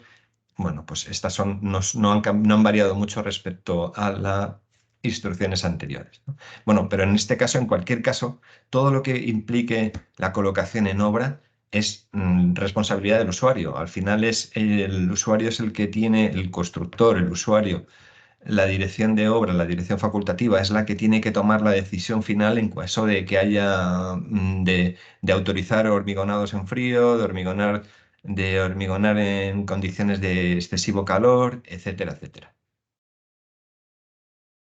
Es lo que os decía antes, ¿no? O sea, es la dirección de obra o la persona en quien ella delegue la responsable del control de recepción en obra y es la responsable de conocer las condiciones climatológicas que se puedan producir adversas, que verifique el albarán de suministro, que corresponde exactamente el hormigón suministrado con el hormigón solicitado, que todos sabemos que a veces ha pasado de solicitar un hormigón y por lo que sea, por un error o lo que sea, en el proceso de petición, si se pidiera el hormigón por escrito, a lo mejor este tipo de problemas pues no pasarían, pero a veces no es así. Entonces, que el albarán se corresponde con el hormigón suministrado, que no haya alteraciones del hormigón en obra, que en caso de que haya dudas con el volumen suministrado, que exija al fabricante de hormigón. El fabricante de hormigón está obligado por el Real Decreto de Control de Producción a tener un protocolo de comprobación de su volumen suministrado, pues a solicitarlo y a hacer ese control. Es también responsable de la toma de muestras, de estar durante el ensayo de consistencia y del proceso de fabricación y conservación de las probetas en obra. Entonces, al final, el control de recepción, la validez o no de nuestro hormigón viene dada por el control de recepción, con lo cual es muy importante que este se realice en las condiciones adecuadas y cumpliendo la normativa. Y, insistimos, es muy importante disponer de este documento del acta de toma de muestras, que es lo que va a reflejar si la toma de muestras se ha producido en las condiciones adecuadas.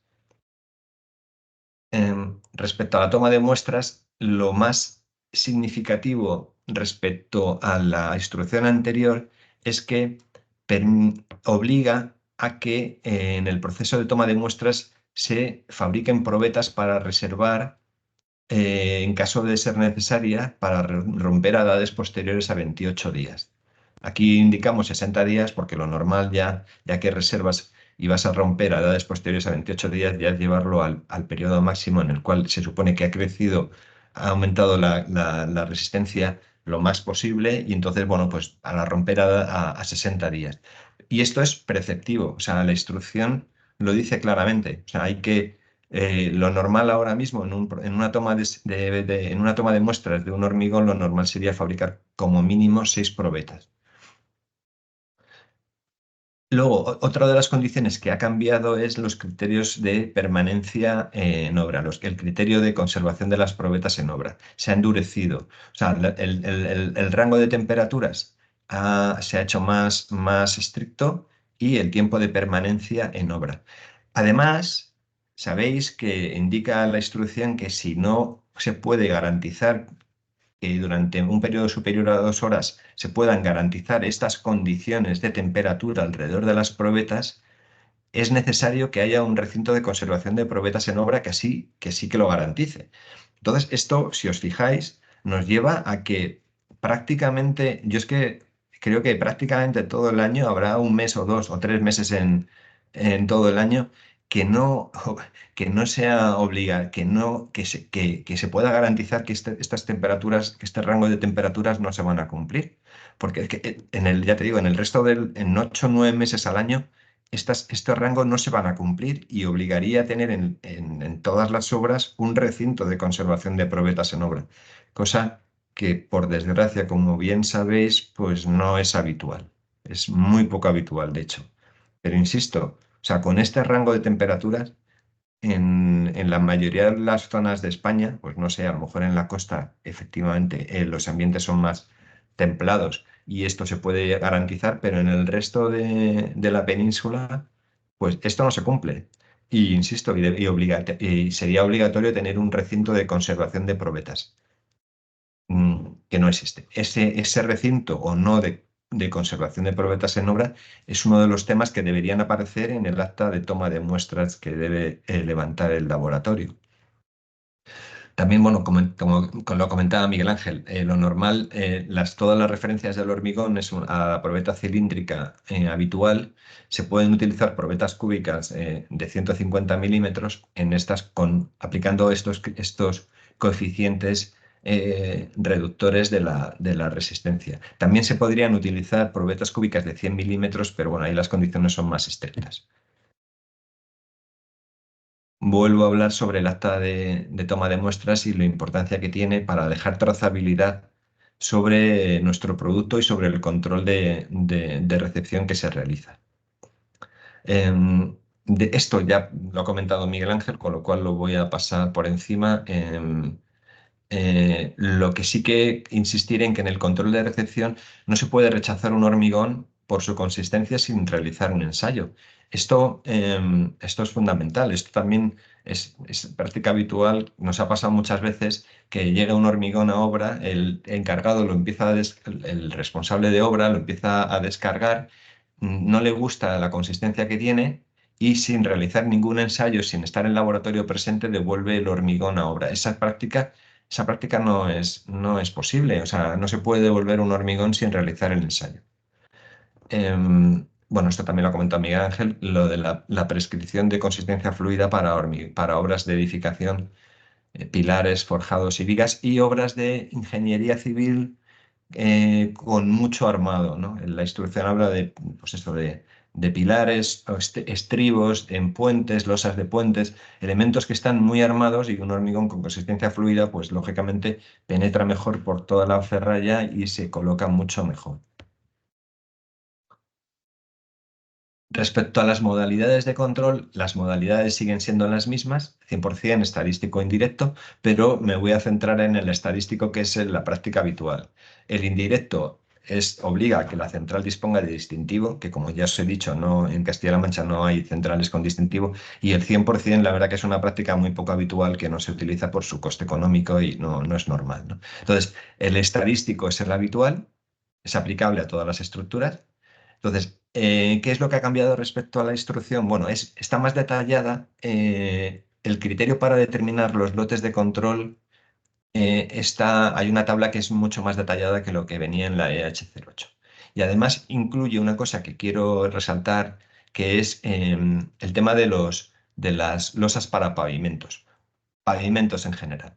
O sea, era muy habitual que nos encontráramos con que en una obra de edificación hubiera lotes de cimentación, lotes de pilares, lotes de forjados, lotes de escaleras, etcétera, ¿no? De muros, pero no había donde suele haber siempre problemas y nunca había un lote de control, era en los pavimentos, por ejemplo, de los garajes o de los garajes, ¿no? Entonces, la instrucción habla de que también las losas para pavimentos, en el caso, para mí, un pavimento de un garaje está dentro de este campo, también es un elemento a someter a control de recepción y a establecer un lote de control para este tipo de hormigón. Entonces, bueno, aquí esta tabla, insisto, está más detallada y facilita la formación de los lotes de control. En el tema del criterio de aceptación, el caso 0 pues no nos aplica, lo que hemos hablado, aplica para centrales con distintivo. El caso 1 es un caso que aplicaría a aquellos hormigones, una planta que tuviera varios hormigones con distintivo. A lo mejor fabricaría muchos hormigones que no lo tienen, pero pero esa planta puede tener una dispersión certificada, ¿no? Entonces, el caso 1 aplicaría en ese caso, ¿no? En aquellas plantas que tuvieron hormigones con distintivo para aquellos hormigones que no lo tienen. Pero bueno, este tema todavía está un poquito en desarrollo, no está suficientemente claro dentro de los protocolos de los organismos que emiten distintivos de calidad, todavía está pendiente de desarrollar. Los dos casos que nos aplicarían a nosotros, en lo normal, lo habitual es el caso 2 y el caso 3. Y dentro de que el caso 2 y el caso 3, lo más habitual es el caso 3, porque la mayoría de las obras normalmente no solemos tener menos de 36 amasadas controladas. Pero bueno, podría ser el 3 o el 2. Entonces, el criterio del 3, que es el habitual, ha cambiado. Si os acordáis, el criterio de la EH08 era un criterio que tenía mucha importancia el recorrido relativo, la diferencia entre los valores de las amasadas, entre el menor y el mayor valor de las amasadas controladas en el lote. Y en cambio, en el criterio del código se vuelve a un criterio en el cual el valor crítico es el resultado, el menor valor de los resultados del lote, multiplicado por un coeficiente que es función del número de resultados evaluados.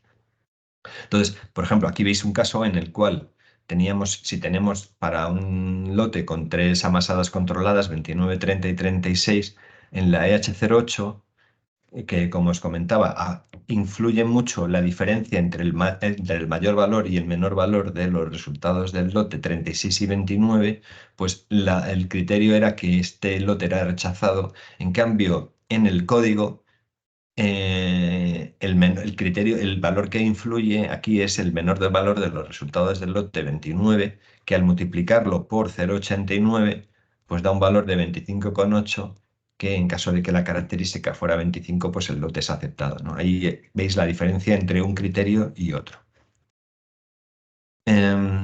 Acordaos que también ahora otra de las novedades que incluye el código es que introduce el tema de la durabilidad como un elemento en control de recepción.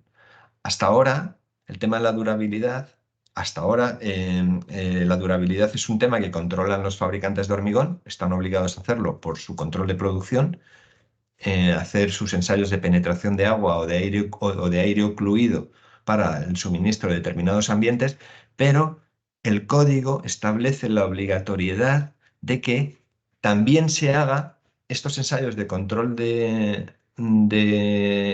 penetración de agua y de aire ocluido, también se hagan para control de recepción al inicio de la obra. Y si la obra dura más de 6 meses, pues pasados los 6 meses hay que volver a hacerlos, ¿no? Entonces, para ambientes XA, XS, XD, XF o XM, es obligatorio realizar estos ensayos de control de recepción de penetración de agua. Y para los ambientes XF2 y XF4, además de penetración de agua, aire ocluido.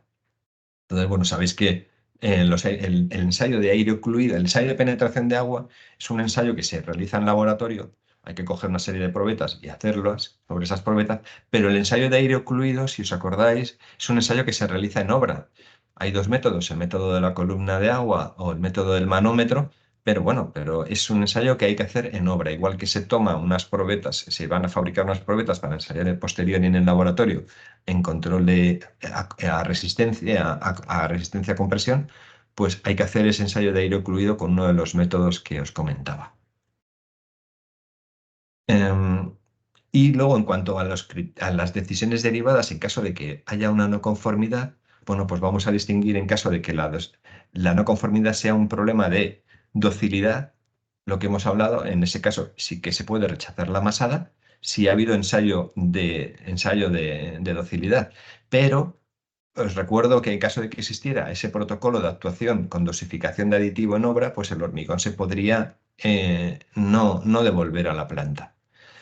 Cuando hay un problema de durabilidad, pues ahí ya tenemos un problema, ¿no? Que se demuestre que ha habido un menor contenido de cemento o cualquier otra circunstancia que afecte a la durabilidad. Ahí lo que tiene que valorar la dirección facultativa, según establece el código, es la realización de ensayos complementarios o la adopción de medidas de protección superficial del hormigón. Y por último, si ha habido un incumplimiento en cuanto a la resistencia, lo primero que establece el código, es que se realicen ensayos sobre las probetas que hemos reservado para romper a edades posteriores a 28 días, a 60 días. En caso de que estos resultados todavía confirmen el incumplimiento, se podrían hacer ensayos de información, testigos o no destructivos. Eso sí, de común acuerdo entre los distintos agentes. Y a continuación, o sea, en el orden esto es un orden, o sea, de uno, luego otro, se podría hacer un estudio de seguridad y, por último, una prueba de carga para casos muy concretos, ¿no? Aunque aquí lo que seguimos insistiendo mucho en los fabricantes de hormigón es que el hormigón, nosotros suministramos un hormigón a obra, pero lo que pasa desde el momento en que el hormigón se empieza a verter hasta que el hormigón ya entra en carga y está en servicio, pues depende mucho de las condiciones de colocación, de las condiciones de curado, de las condiciones, bueno, etcétera, etcétera, etcétera, que son parámetros que nosotros no son parámetros que nosotros podamos controlar, que estén en nuestro tejado. El otro día, por ejemplo, me comentaba un asociado que tenía un siniestro porque un lote de pilares no había cumplido el criterio de aceptación. Entonces, directamente cogieron, no se esperaron a romper las probetas a edades posteriores a 28 días y directamente la dirección facultativa ordenó ejecutar unos testigos en esos pilares. Bueno, la primera sorpresa que nos llevamos es que al hacer la densidad del testigo dio menos de 2 kilos, menos de 2.000 kilos por metro cúbico. Es decir, un hormigón en masa que normalmente tiene una densidad de 2.300, 2.350 kilos, pues fijaos la densidad que tenía el testigo. Ahí claramente, como os podéis imaginar, esa reducción de densidad solo se puede producir por una o la combinación de una de las circunstancias que os voy a comentar, o sea, o porque se añadió agua en obra, o porque se vibró mal, no se compactó bien, o porque, bueno, básicamente una de esas dos cosas. Pero eso ya, claro, no son variables que dependan del fabricante de hormigón, son variables que dependen de la colocación en obra. Y eso claramente cuando se hace un ensayo de información, la mayoría de las veces sale. Entonces, bueno, es importante este tema, ¿no? Bueno, esto os lo acabo de comentar, o sea, la importancia que tiene la buena colocación, la buena ejecución de un hormigón en obra y los problemas que puede provocar la mala colocación del hormigón en obra, ¿no? Esto con respecto a lo que es suministro, recepción y puesta en obra, voy a toda velocidad. Sobre sostenibilidad voy a ir súper rápido. Es verdad, como comentaba Miguel Ángel, que el código tiene un anejo 2 de sostenibilidad y además, es más, en el capítulo 2 del código se habla sobre las bases generales para la contribución de la estructura a la sostenibilidad, pero de hecho establece en el anejo unos criterios para el cálculo del ICES, que es el índice de contribución de la estructura a la sostenibilidad, que es una suma ponderada de todos los elementos que intervienen en un proyecto de una obra. Pero os voy a decir una cosa entre nosotros. No llevamos 2 años largos ya de implantación del código y todavía este tema, que nosotros sepamos, no se ha pedido en ninguna obra. Entonces, bueno, pues la herramienta está. No desconocemos muy bien si esto se va a acabar implantando o no, si se va a acabar pidiendo o no en las obras, pero bueno, ahí está la herramienta. Nosotros, de hecho, para los fabricantes nuestros les hemos preparado una calculadora para que puedan calcularse el índice de contribución de nuestro producto, el hormigón, a la sostenibilidad, con lo cual, en caso de que una dirección de obra exija que una determinada obra tenga un determinado valor de ICES, nuestros fabricantes van a poder estar en disposición de dar ese valor para que se haga esta suma ponderada.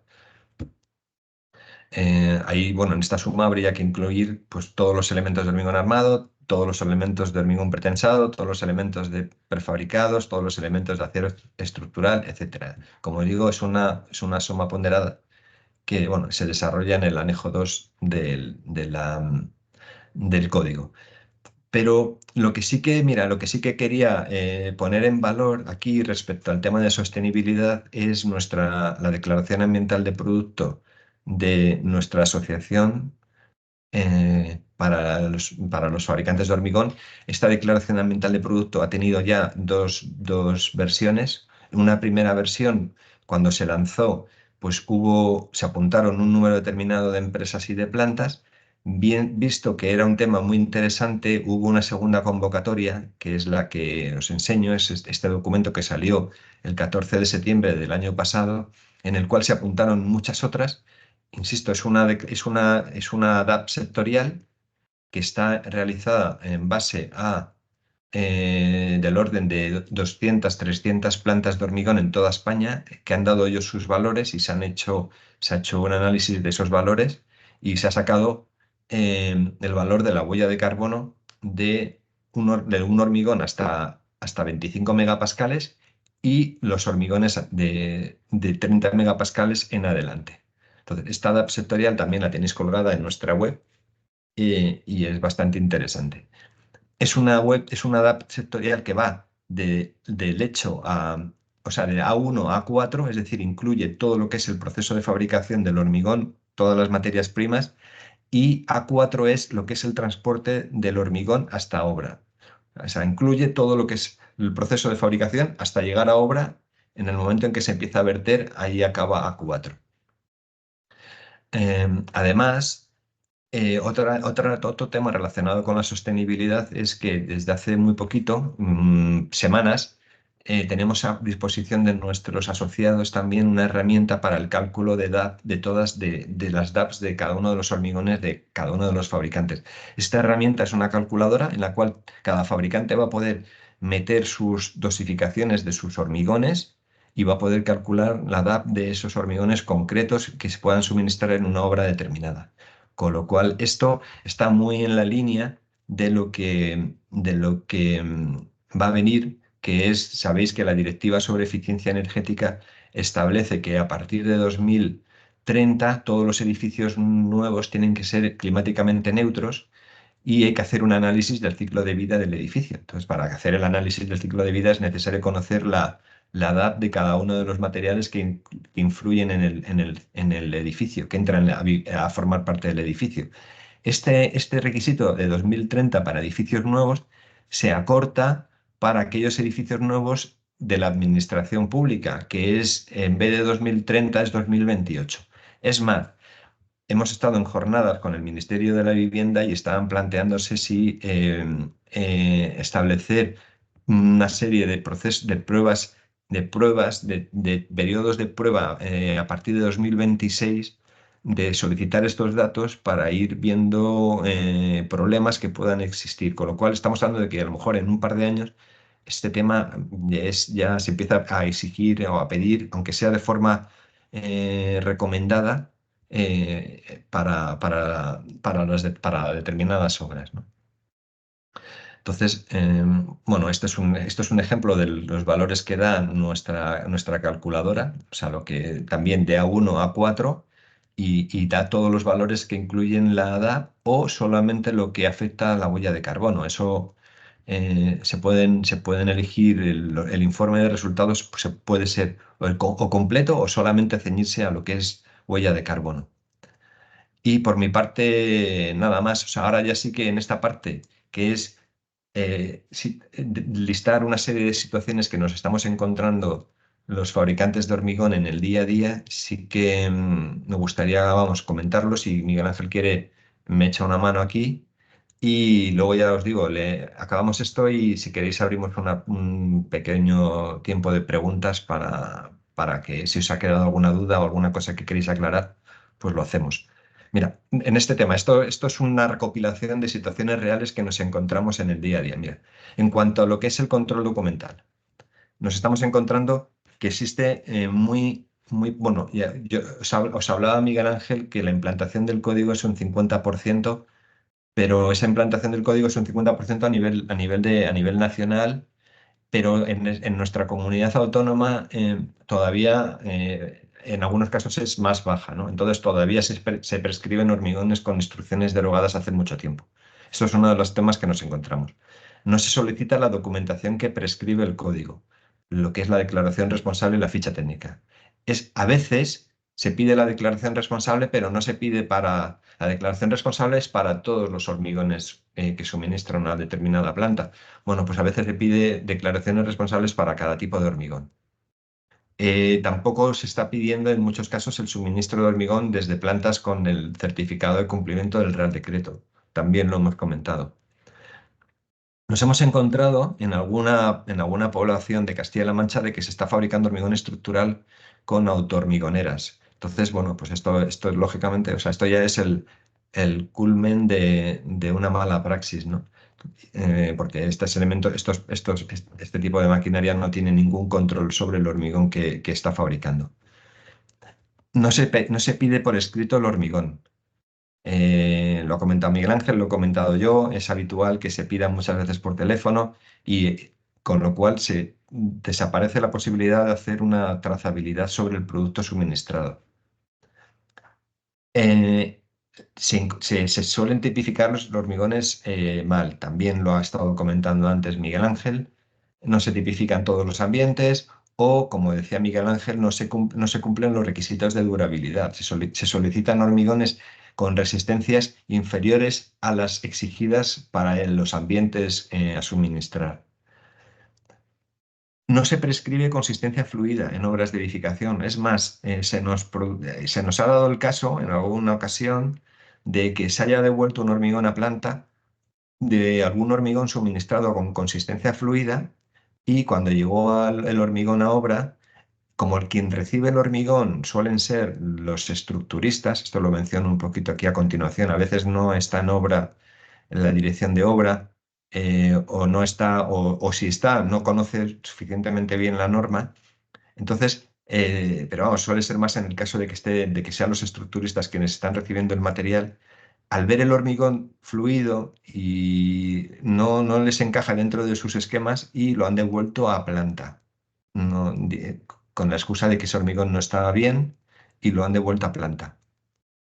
Otro de los problemas que nos encontramos, también mencionado por Miguel Ángel, es la tipificación de hormigones no estructurales y también el uso de cemento SR en ambientes XA2 y XA3. Esto es una cosa que Miguel Ángel no ha citado muy deprisa, y es que para los ambientes XA2 y XA3 no todos los hormigones que están con ambientes tipificados con ambientes XA2 o XA3 requieren de un cemento SR. Solo es en el caso en el que el ataque químico al que hace referencia ese ambiente XA2 o XA3 sea un ataque por sulfatos. Si es un ataque por cualquier otro de los parámetros que incluye la instrucción, pero que no sea sulfatos, el uso de cemento SR, pues aunque pueda ser recomendado, pueda ser útil, pueda ser práctico, no hace nada, no es útil. Entonces, el uso de cementos SR se prescribe para ambientes XA2 o XA3 cuando el ataque es un ataque por sulfatos. Entonces, De ahí, Pablo, la importancia de pedirlo por escrito, porque sería un claro ejemplo de decir, no, es XA2, XA3 con cementos R. Y en caso de que no lo pongas, que la fabricante de hormigón tenga ocasión, oportunidad de preguntarle, ¿es por ataque por sulfatos?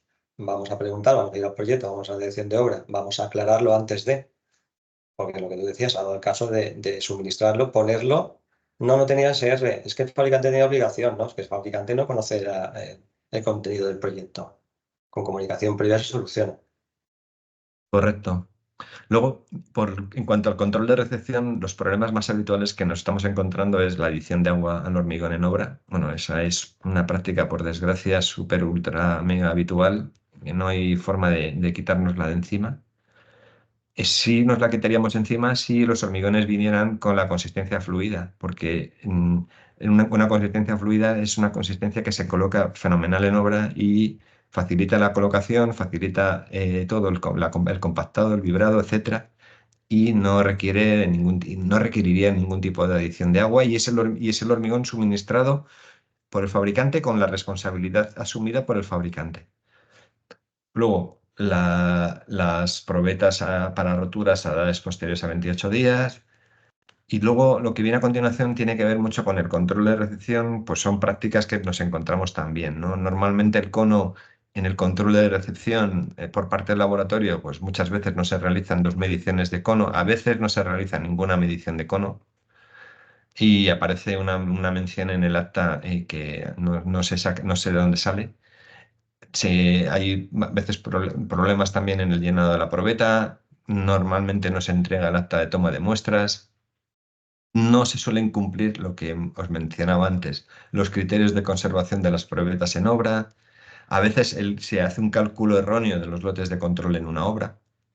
Entonces, bueno, esos son los temas más gordos en cuanto al control de recepción. Y luego, por otro lado, en un tema de varios, hay dos puntos que sí que quería comentaros. Uno, que es, a veces se prescriben tamaños máximos de áridos, pues no comerciales, no habituales, que no suele tener el fabricante en obra. Esto es un tema que, bueno, puede ser, que también afecta, pero tal. Pero un tema que sí que es muy importante y cada vez va a tener más importancia es el tema de los nuevos cementos que se están comercializando ahora por parte de los fabricantes de cemento. Son nuevos cementos con menos contenido en clínker, con menos contaminantes, con menos huella de carbono, pero que tienen consecuencias en cuanto a nuestros hormigones, a los hormigones fabricados, ¿no? Es verdad que los fabricantes de aditivos están haciendo un trabajo muy importante para ver cómo con el aditivo se puede mejorar en los pequeños problemas que puedan llevar consigo estos cementos, que normalmente suelen ser un fraguado más lento y un crecimiento más lento de la resistencia, las dos cosas. Es verdad que ya a edades de sobre 60 días las resistencias se igualan, pero le cuesta más al hormigón con estos cementos conseguir esa resistencia. Y además, lo que os decía, también las resistencias iniciales también se obtienen de forma más lenta. Eso tiene consecuencias en cuanto a, normalmente las obras queremos correr, queremos hacer las cosas, queremos avanzar lo más posible y a veces queremos pues desencofrar, descimbrar a edades X y a veces los hormigones pues no les va a costar y sobre todo pues en tiempos fríos o al revés o con mucho calor pues podemos tener algún tipo de problema en cuanto a este tema. Entonces, bueno, eso es un tema que tenéis que conocer y hablar con vuestros proveedores de hormigón para que os informen sobre estos temas y sobre las consecuencias que puede tener. Y por mi parte, nada más. Entonces, si, si tenéis alguna pregunta que queréis hacernos. Perfecto, sí. Sí. Israel. Sí, nada, por mi parte, por ejemplo, para que quede claro, podéis hacer una búsqueda de las plantas certificadas en vuestra página web. En Castilla-La Mancha, me refiero. A ver, nosotros en nuestra página web tiene un mapa de plantas asociadas. Lo que sí que te puedo decir es que en ANEFON no se puede estar sin tener el certificado. Es una condición indispensable. O sea, ya no solo el expert que comentaba, sino el certificado. Si no tienes el certificado o descubrimos que alguien le ha sido suspendido, etcétera, pues inevitablemente no puede estar en la asociación. Claro, lo que aparece en vuestra página son asociados y que además tienen el certificado, ¿no? Son los asociados y todos tienen el certificado. Vale. En nuestra página es así. Además, tienes lo que os decía, tienes un buscador de 4 organismos de certificación, un enlace a esos buscadores de esos 4 organismos de certificación, donde podéis comprobar si estando bajo esos organismos de certificación certificados, pues el certificado está en vigor. Y luego os he hecho llegar lo que os he dicho, el enlace al mapa de centrales de la Junta, donde ahí podéis también mirar si la planta tiene o no lo tiene, pero lo que os decía, ese mapa no está actualizado al día. Tiene siempre algún pequeño problemilla de actualización. Pero bueno, con todo eso podéis asegurar que la planta tiene certificado. Podéis mirar Hola, ¿se puede hacer una pregunta? ¿Sí? Sí, Pablo Galletero. Bueno, hola. Bueno, a cualquiera de los dos, pero por la temática especialmente a Miguel Ángel. Es el tema de los edificios, la zona, la catalogación del hormigón, los ambientes, los espacios húmedos, las cocinas, los baños, el hormigón de 30, el hormigón de 25. No sé si puedo compartir pantalla. ¿Me dejaría compartir pantalla? A ver. ¿Se está viendo la pantalla que he compartido? Sí, perfectamente. Pues yo no la veo. ¿No? No, yo sí. Yo es que creo que me he quedado congelado. ¿Puede ser en pantalla? ¿Me veo? Sí, te has quedado congelado. O sea, estoy Sí. en audio, pero no estoy en... Sí. O bueno, Pablo, si tú la ves. Sí, yo sí que la veo. Bueno, la cuestión es comparación EHE, código estructural y sobre todo, voy al grano, el tema de las cocinas. En la EHE figuraban en el 2A, hablo de la descripción del EHE 08, venía aquí en el 2A forjados en cámara sanitaria, interiores de cocinas, baños y cubiertas, ¿vale? Cuando cambiamos al código estructural, han pasado a estar en el XC3. En lo que es directamente publicado en el BOE no lo dice, porque simplemente dice que son recintos con humedades medias y altas. Pero luego en el documento que se publicó, digamos, a la venta, que tenemos en PDF o que salió en libro en las librerías, pues venían unos ejemplos que no están en el BOE, pero que son ejemplos en el documento, donde dice que en el XC3 están los forjadores de cámara sanitaria e interiores de cocinas y baños. Y ahora cuando pasamos a la cuestión importante de contenidos mínimos de cemento y resistencias esperadas, que comentaba Miguel Ángel que ha de entenderse ahora como cuestión obligatoria, no recomendable, pues claro, el 2A anterior nos conducía a una resistencia esperada de 25 y con la jugada de los nuevos ambientes, las cocinas y baños han pasado al XC3. Si comparamos, 2A 25 equivaldría más o menos al XC1, XC2, 25-25, y 2B 30 equivaldría al XC3, XC4, 30. Claro, las cocinas y baños en edificación han cambiado de bando y han pasado al XC3, donde se espera 30 como resistencia. Esto, claro, una de dos. O vas hormigonando a trozos el edificio, haciendo juntas de hormigonado y pidiendo un hormigón de 25 para el comedor y un hormigón de 30 para la cocina, o al final, y esta es la pregunta, vuestra posición acerca de esto es que en edificación, sí o sí, por cuestión práctica, hemos pasado al hormigón de 30, como mínimo. Miguel Ángel. Yo voy a dar mi opinión. Bueno, que hablen. Miguel Ángel, ¿contestas tú? Es que es un tema... A ver, yo una cosita. Yo lo que sí que te digo es, bueno, esto es lo que viene en la instrucción y tampoco podemos decir mucho. Pero sí que es verdad que el proyectista ha de tener en cuenta que a la hora de calcular, a lo mejor por resistencia, aunque un forjado le salga 25 o un pilar le salga 25, si por durabilidad, como es el caso, va a tener que colocar elementos con resistencias 30, a lo mejor lo puede tener en cuenta en el proyecto, calcular sobre 30 y entonces unos forjados de X canto o unos pilares de X sección se pueden reducir a la hora por el hecho de colocar hormigones más resistentes. Es decir, que lo que tú dices, Sí. o sea, a nivel de Lo que empeora de un ejecución, lado mejora de otro. claro, a nivel de ejecución es una locura, no vas a estar poniendo en un elemento que está pegado a otro hormigones distintos, porque al final además todos sabemos lo que, aunque se podría hacer a la hora de la verdad, eso en la práctica puedes ocasionar problemas, líos, problemas de ejecución, que haya equivocaciones y tal. Insisto, lo que se puede aprovechar es esa herramienta, ese arma, para recalcular el edificio, recalcular la estructura, partiendo de que no es un 25, sino son 30, con lo cual puedes a lo mejor Pero reducir secciones. iba a decir, parece que hay un temor, porque lo estoy preguntando mucho últimamente, aprovecho todas las charlas para preguntarlo.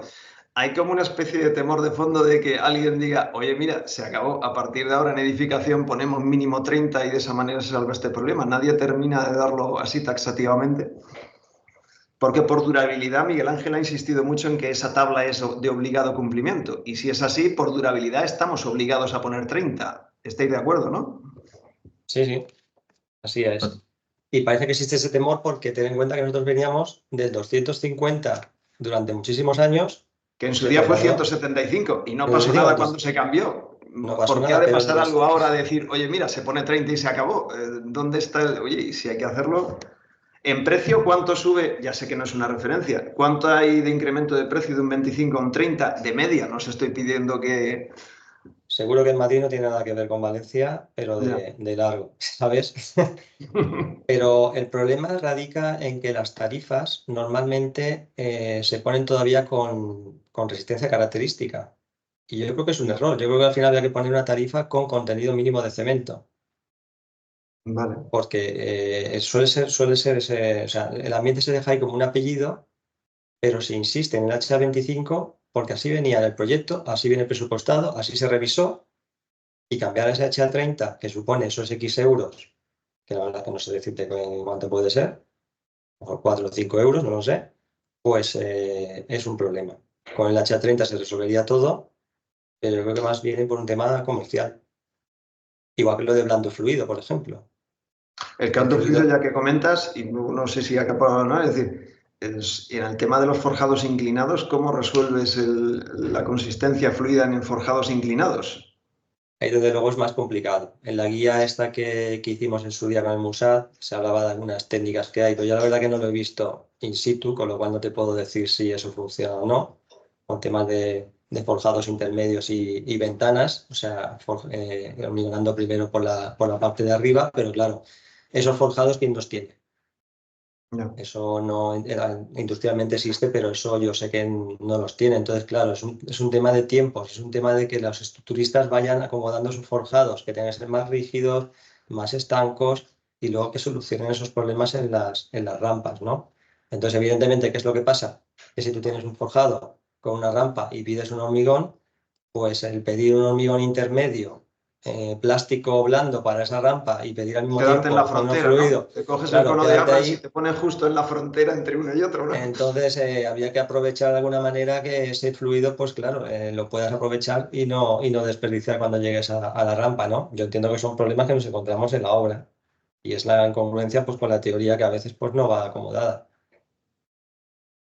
Pero al final el problema de la tarifa lo veo tanto en lo que has comentado tú como en el tema del fluido. Y Ya llegarán en su día cuando se cambió de de plástico a 175 a blando, 200. y de plástico hablando, al final se resolvió igualando los precios por arriba. Quiero decir, al final, que aquí puede ser una solución. Y decimos, mira, es que el fluido cuesta lo mismo que el blando. Ya. Y ahora pídeme el fluido porque es que va a ser mejor para todas las partes. Pero mientras exista esa disyuntiva, No sé. y la EHE ya fueron 15 años y aquí llevamos 2 del código. Entonces, Una última, comentabais, hablo de esto, lo último que ha comentado Pablo, hablaba del endurecimiento del hormigón. Está, claro, en el código estructural salió nuevo, bueno, salió lo del coeficiente de fluencia, que habla de grafiquitas para calcular según que sean clase N, clase R, N o S. Mi pregunta era, ¿cuál se usa habitualmente y cuando estás en proyecto, a cuál te derivas? Y claro, comentas que cada vez tienen menos de... Pablo, lo último que ha comentado era que iban a tendencia a cada vez endurecimiento más lento, ¿no? normalmente se usa el R. El R, ¿no? Normalmente. ¿Qué es lo que sucede? Que en los cementeros tiene que cumplir con un criterio de CO2. Y si no, multa. Esto es lo que viene. Tú, tonelada de cemento de CO2 que más allá de tal fecha emitas, multa. ¿Qué están haciendo? Tienes un contenido en clinker y un contenido en adiciones. Ese contenido en clinker tiene un abanico, entonces está reduciendo el contenido en clinker, que es lo que realmente le da el cuerpo al cemento, se está sustituyendo por más adiciones. Pero entonces Pues tienes problemas con los plazos de ejecución y con las flechas. Las flechas están creciendo entonces. En eso están los aditivos que ha comentado Pablo.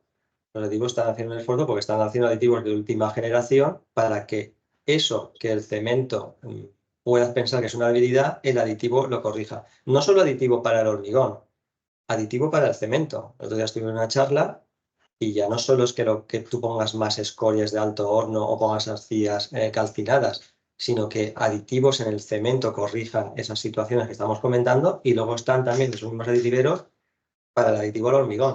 Entonces, estamos ahora mismo en manos de esa tecnología para que en obra no se vean estos problemas, ¿no? Pero hay preocupación porque el fabricante de hormigón está acostumbrado a unas dosificaciones, le están viniendo unos cementos y estará lidiando con esos problemas que se trasladarán ahora. Lo que decía Pablo, si tú a 3 días ya requieres algo, pues ese algo se te va a quedar corto. Y tú explícale ahora a la dirección de obra, no, es que este cemento, esto funciona así. eso no está escrito en la normativa. Entonces, cuando las cosas no están escritas en la normativa, explicarlas tiene su complicación. Entonces, vamos a tener ciertos problemas en ese sentido. Pero todo viene obligado por el tema de la sostenibilidad y por el tema de plazos. Vale. Normalmente se trabaja con una combinación de aditivo plastificante y superplastificante. O sea, normalmente es lo que es la estrategia de todos los fabricantes. Modificar están trabajando sobre sus polímeros, pero combinando plastificante y superplastificante corrigen pues eso, el fraguado, el fraguado más lento y el endurecimiento más lento, para intentar llegar a resultados iguales a los que se obtenían con cementos anteriores, a cementos de antes, vamos. Bien.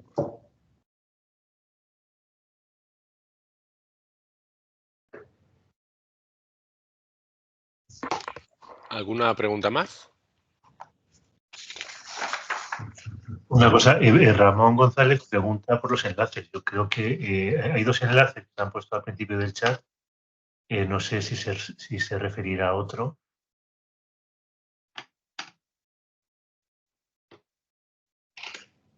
Yo creo que además de la presentación, les podéis dar nuestros 2 correos electrónicos. Sí, perfecto. Y cualquier duda que pueda surgir, cuando la vea más detenidamente, o el tema de enlaces o lo que sea, sin ningún problema, estamos aquí para atender. Entiendo que si se han unido más tarde de que se hayan puesto los enlaces no les aparece, pero bueno, los facilitamos nosotros y ya. No, los vuelvo a poner. Estoy poniendo uno Vale, y estoy poniendo el otro.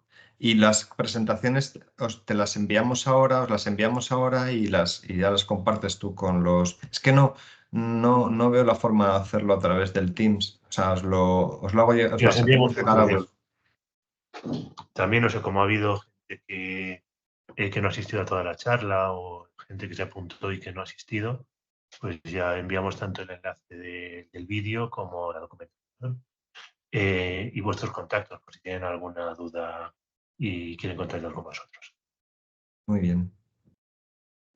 Pues nada. Dudas y reflexiones también que nos hagan, porque aquí estamos todos para aprender. Nosotros también tenemos avidez de aprender de esas cuestiones que hay en obra, porque nosotros, bueno, estamos en obra, pero no tanto como vosotros, ¿no? Entonces cada uno nos apoyamos y así vamos un poco lidiando con estos problemas.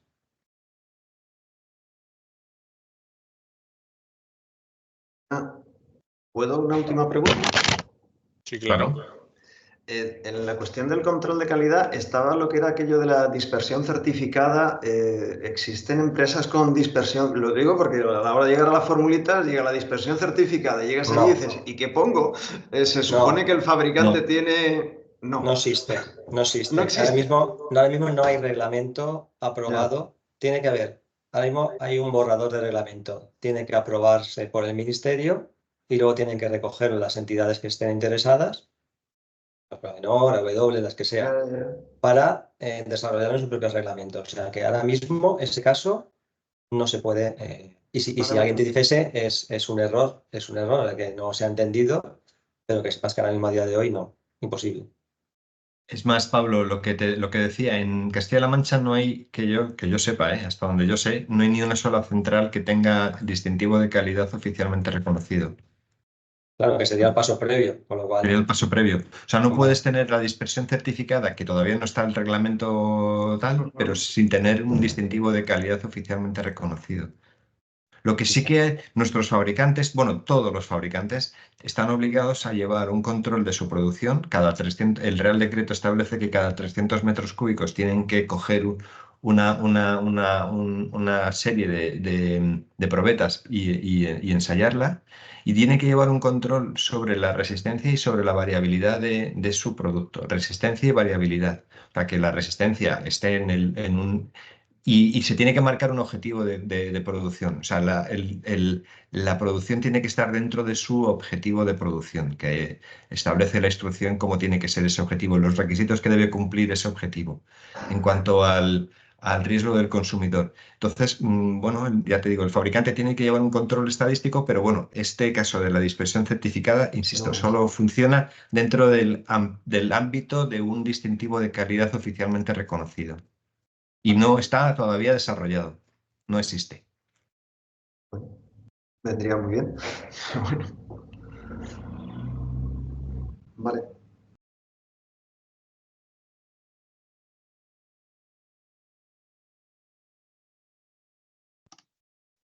Pues nada, o sea, en principio, si no hay ninguna consulta más, pues daros las gracias por la charla. O sea, creo que ha resultado bastante interesante. Y luego eso, recordar a los que han asistido a la charla, o sea, que se pueden poner en contacto con nosotros o con ellos a través de los contactos que os pasaremos luego por correo electrónico. Y nada, simplemente eso, agradeceros de nuevo el haber participado y colaborado con nosotros. Gracias a vosotros. Igualmente, gracias a vosotros.